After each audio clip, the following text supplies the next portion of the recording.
Almighty God says, To enter into reality, one must turn everything toward real life. If, in believing in God, people cannot come to know themselves through entry into real life, and if they cannot live out proper humanity in real life, then they will become failures.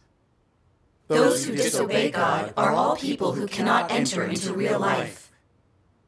They are all people who speak of humanity, but live out the nature of demons.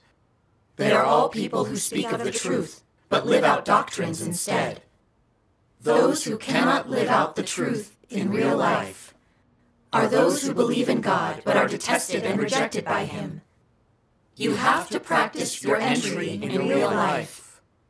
Know your own deficiencies, disobedience, and ignorance, and know your abnormal humanity and weaknesses.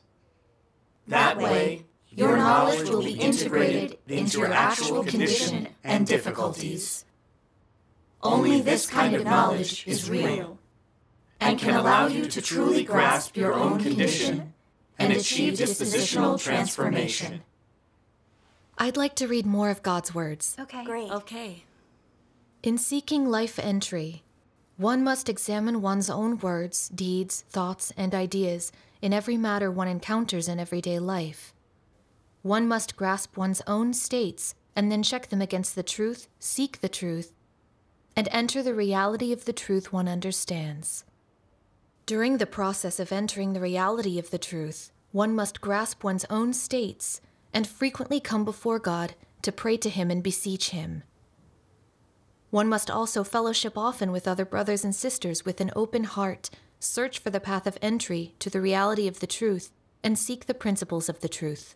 Ultimately, one will come to know what dispositions one reveals in everyday life, whether or not God takes joy in them, whether or not the path one practices is accurate, whether or not one has checked the states found within oneself through self-examination against God's words, whether or not these have been checked accurately, whether or not they accord with God's words, and whether or not one has truly made an achievement and actually gained entry. Regarding those states that do accord with God's words, when you frequently live within these states, these conditions, then gradually you will come to have a basic understanding of some truths and of your actual states. These words of God reveal the correct path to life entry, which is to examine all thought and action in everything that happens in real life, after which we consider the revelations of God's words, reflect on our corrupt dispositions, and seek truth to resolve them. Right. This is the only way to truly know ourselves and enter into God's words. That's right. I'd like to share my experiences. Great. Okay. Great. Recently, Brother Chen shared one of his experiences at a gathering. When he finished, I thought, he'd been willful and unprincipled in his duty, and so was pruned and dealt with. He wasn't making excuses for himself, and he had appeared to submit. But as for the reason why he'd been willful in his work, what his corrupt disposition was, or the root cause, he hadn't tried to understand this, nor sought the truth to resolve it. His obedience was just sticking to rules. It couldn't be called true submission. I thought to myself, shouldn't I bring this shortcoming to his attention? Yes. Yeah. But then I thought, Brother Chen's been a believer longer than me. His experience surpasses mine. If I make a suggestion to him, I'll be like a child acting big. Won't it make me look arrogant? I'd better not say anything. When he'd finished his fellowship, he in fact asked us to mention to him any shortcomings that we might have noticed. I wanted to point out his issue, but I just couldn't do it. I thought, he's just so much older than I am. If I say he hasn't truly submitted and is just following rules, he'll lose so much face, and I'll be putting him on the spot. If he doesn't accept it and says I'm arrogant, or that I'm simply inexperienced, I'll be embarrassed. I don't really know him, and it's not worth risking that I would make a bad impression. I hesitated a long time, and then I said, you have experience and also practical understanding. After saying this, I felt so uneasy. I could see his problems, but didn't say a word about them. I just said something nice that went against my conscience. There was nothing sincere or honest about it. I then thought of our gatherings during that time, where everybody would share fellowship. We were to self-reflect daily, to see how many lies or watered-down truths we had uttered each day, whether personal aims motivated what we said, and what things we had said or had done that were in opposition to truth.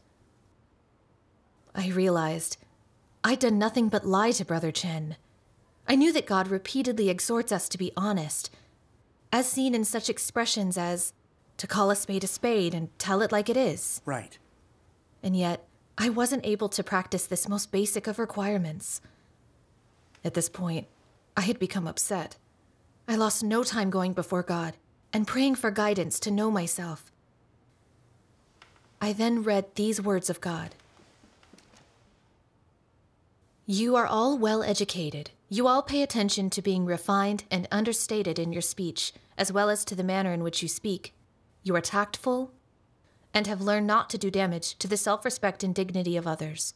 In your words and actions, you leave people room to maneuver. You do everything you can to put people at ease. You do not expose their scars or shortcomings, and you try not to hurt them or embarrass them. Such is the principle by which most people act. And what kind of principle is this? It is conniving, slippery, treacherous, and insidious. Hidden behind people's smiling faces are a lot of malicious, insidious, and despicable things. For example, when interacting with others, some people, as soon as they see that the other person has a bit of status, will start talking in a smooth, nice-sounding, flattering way to make the other person feel comfortable. But is that actually what they are genuinely thinking? Why do they speak like that? They most certainly harbor intentions and ulterior motives. Such people have darkness in their hearts and are so despicable. The way such people conduct themselves in life is disgusting and loathsome. God's words revealed my exact state. I wasn't honest in my words at all. I was devious. I spoke in circles so I wouldn't hurt people, and I always said nice things. From the outside, it did look like I thought of others. But in reality, my motives were to get others to speak well of me and to protect my own status. From listening to him, I knew Brother Chen was overly adhering to the rules, and I also knew this wasn't helpful for his life entry. But I thought that mentioning this would just embarrass him, and I would make a bad impression, so I kept quiet. In fact, even when he asked me for suggestions, I wasn't forthright. Instead, I flattered and deceived him. I was so sly and deceitful. Brother Chen asked us to point out his faults because he wished to make up for his shortcomings.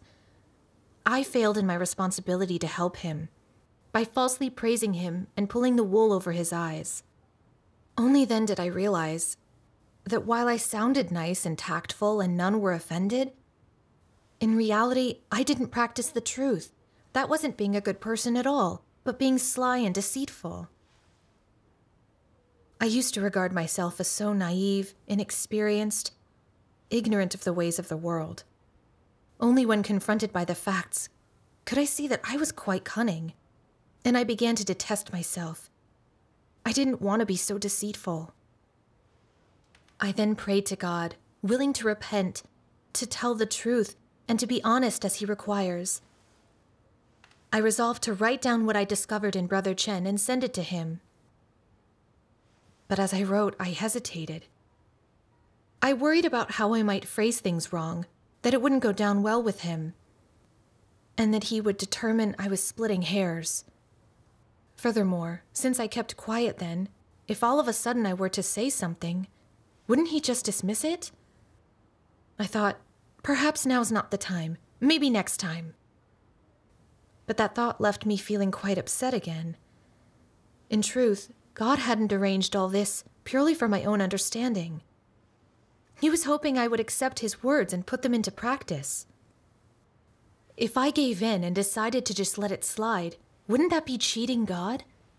I prayed again, saying, I don't want to worry about what Brother Chen or anyone else might think of me. God, please help me practice the truth. Afterward, I took Brother Chen's experience and applied God's words. I wrote down what I'd noticed as best I could and sent it to Brother Chen. I felt so much more at ease practicing that way. I got a response from Brother Chen the next day. He wrote that he was deeply moved when he read my letter, and that my writing to him had come from God's love. He saw he had failed to focus on seeking the truth when certain matters arose, and that when he was pruned, he'd just muddled his way through it. He wanted to address how he experienced things. After reading his reply, I felt greatly moved. I felt that I needn't worry so much in my interactions with others. Right. I just needed the right motive when I pointed out an issue, and then they could accept it. That's true. All of my worries had been imagined. They came from my corrupt disposition. Yeah. I also understood that relationships in the church don't rely on life philosophies or deceitful tricks, but are built on putting God's words into practice and on honesty. I had been so deeply corrupted by Satan, and my corrupt disposition so entrenched, that when my prestige and interest were threatened, I found it hard to practice the truth. Sometime after that, I noticed a young sister often read online novels. My heart instantly began to race. I thought, the majority of these online novels are just man-made fictions. If her head gets filled with them, she won't want to read God's words or do her duty.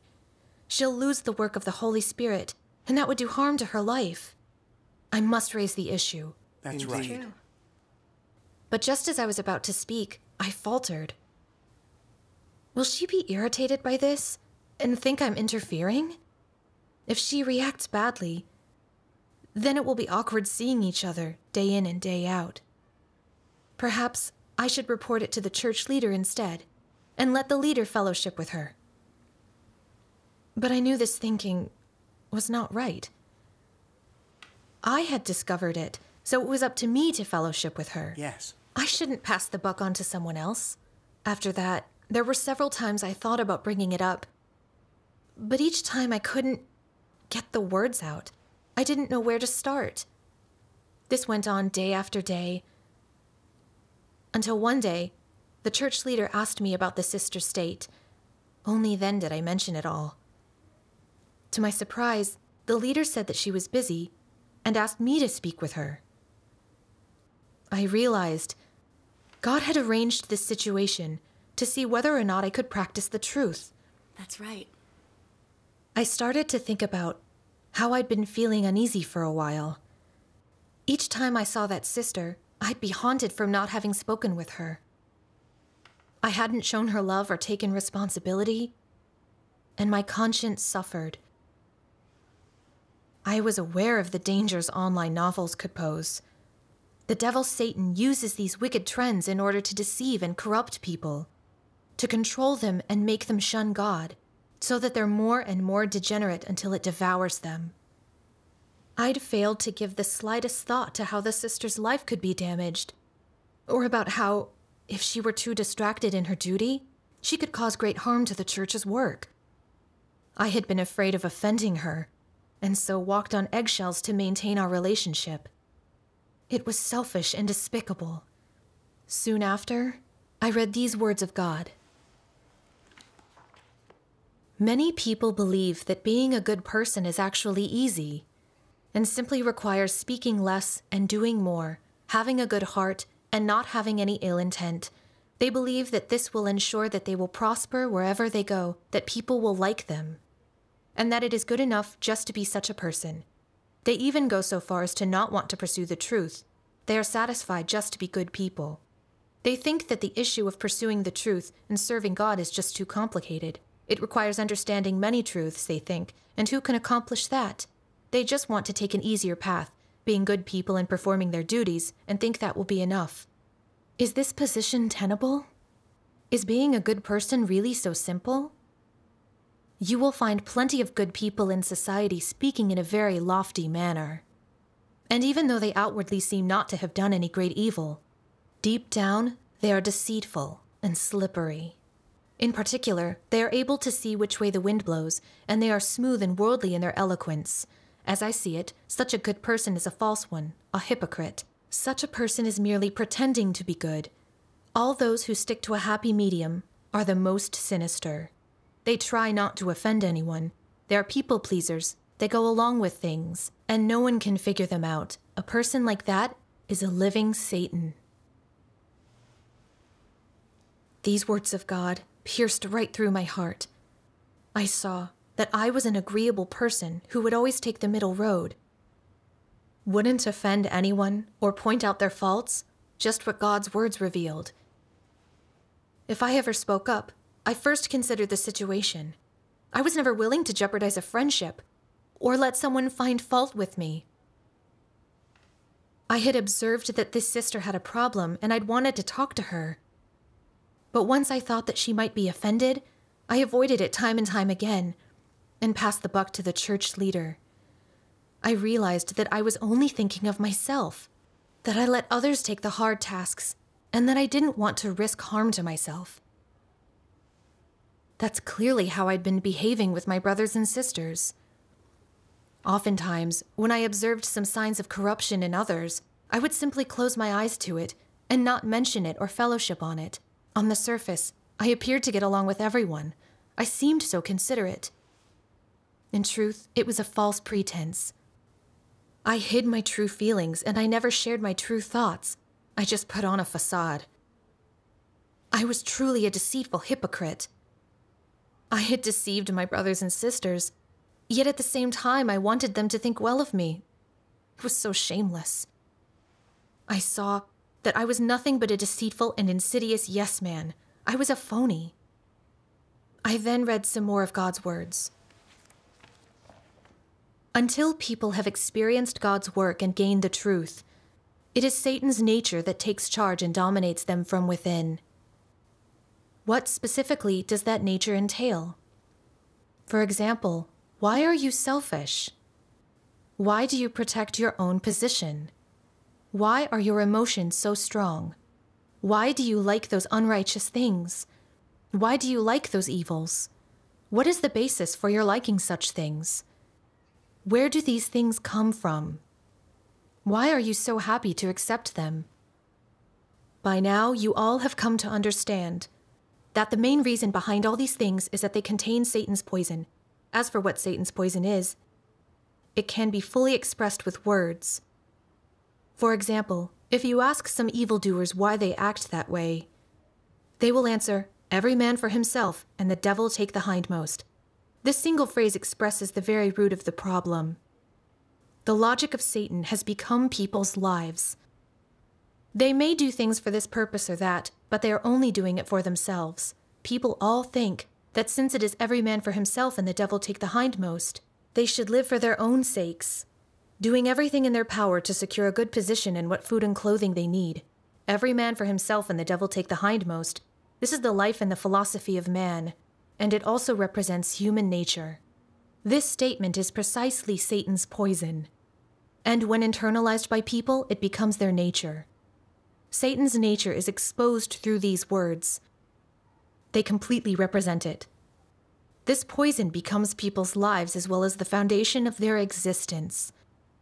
And corrupted humanity has been consistently dominated by this poison for thousands of years. Reading these words helped me understand the root cause of being a yes man. It was that Satan's philosophies and poisons were deeply entrenched in me. Thanks to such poisons as every man for himself, keeping silent makes lifelong friends, and speak in harmony with others as honesty kills friendships. Yes. I only ever thought of myself, about my own reputation and status. I sought approval for others to speak well of me.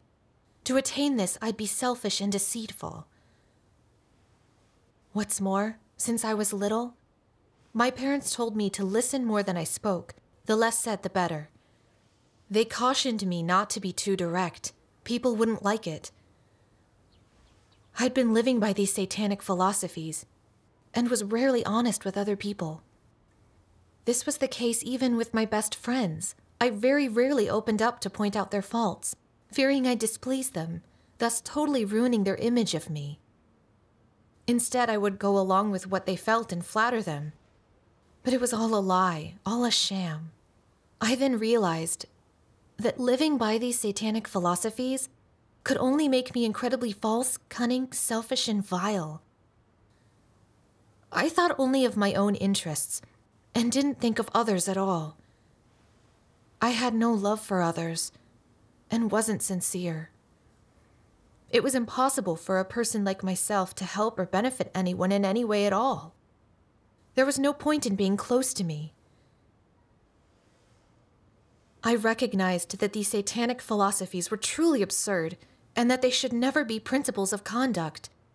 I saw that living by these philosophies could only make us more corrupt and further lacking in humanity. Right. I noticed that every time I ignored a problem, I felt guilty later on, which I just couldn't get over. I felt like I knew the truth but couldn't practice it. I was a coward, without dignity or integrity. Despite my being older, I couldn't be decent or follow principles for human interactions. I pursued the secular ways taught and propagated by Satan. At that moment, I really hated myself. I didn't want to live by these satanic philosophies. I wanted to act in accordance with God's words. Soon after, I read these words of God. What is the most important practice of being an honest person? It is that your heart must be open to God. What do I mean by open? It means giving God a crystal clear view of everything you think, what your intentions are, and what controls you. If what you say is what is in your heart, without the slightest bit of difference, and without any concealment, without a dark side, without others having to make guesses or delve deeper by asking questions, and without your needing to beat around the bush, instead just saying what you think, without any other intent, then this means your heart is open. Sometimes your straightforwardness may hurt others and displease them. However, would anyone say, "You're speaking in such an honest way and you've really hurt me. I can't accept your honesty." No, no one would. Even if you occasionally hurt people, if you can open up to them and make apology, admit that you spoke without wisdom and gave no regard to their weaknesses, they will see you have no hard feelings, that you are an honest person, and that you simply do not pay much attention to the way you speak and are just very straightforward. No one will hold this against you.